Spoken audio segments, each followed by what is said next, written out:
chers les membres du corps diplomatique, chers amis venus du Maroc, de l'Inde, du Sénégal, etc.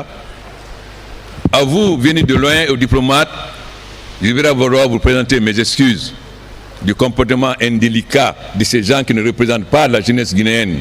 J'ai été étudiant avant vous, nous avons rendu l'Afrique fière de nous. Vous êtes comme des cabris, tablette, comme des cabris. Mais vous êtes indignes de cela. Ils sont mal élevés, mal éduqués. Vous êtes comme des cabris, tablette, comme des cabris. Mais vous êtes indignes de cela.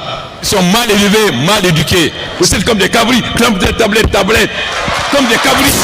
Mais vous êtes indignes de cela.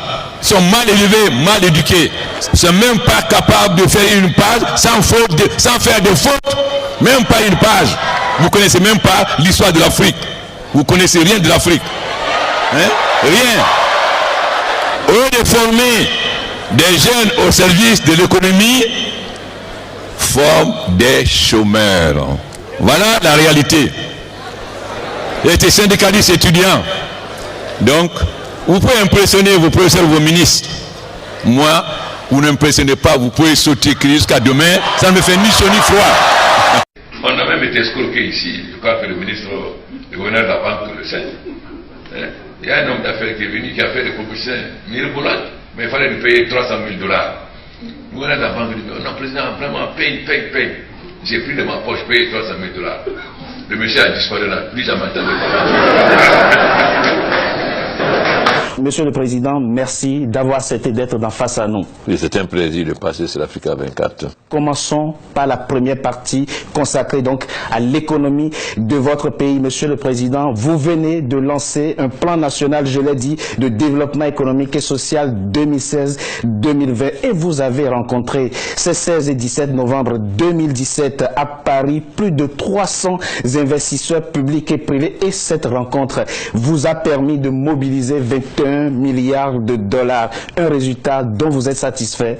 Bien sûr, parce que notre plan quinquennal prévoit un investissement de 14 milliards 600 millions, je crois, et nous avons obtenu 21 milliards, c'est-à-dire presque un tiers de plus que ce qui veut dire que cela peut nous permettre d'aller au-delà du plan quinquennal pour faire d'autres projets qu'on avait pas mis dans le plan quinquennal. Donc, nos partenaires qui nous ont accompagnés, ainsi que le gouvernement français qui nous a accueillis et mis toutes les dispositions pour que le groupe Contact soit une réussite. Monsieur le Président, ce plan n'est pas le premier. Il fait suite au plan quinquennal 2011-2015. Pouvez-vous nous citer quelques réalisations concrètes qu'a permis ce plan? Le projet de la Guinée, c'est d'abord l'énergie.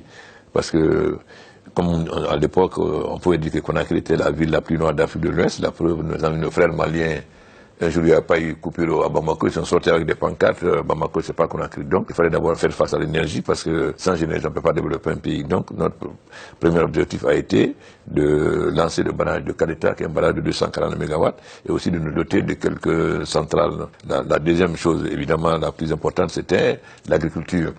La Guinée a d'immenses potentialités agricoles, mais les paysans n'étaient pas accompagnés. Donc il fallait avoir une politique d'accompagnement de l'agriculture pour que nous puissions espérer arriver à l'autosuffisance alimentaire. Le troisième, c'est évidemment les infrastructures. Nous avons commencé à faire des routes stratégiques comme la route Conakry-Bouquet, etc.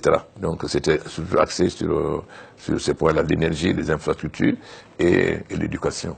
Nous avons fait des routes et aujourd'hui nous avons quand même amélioré considérablement le système d'éducation, bien qu'il y ait encore beaucoup reste à faire.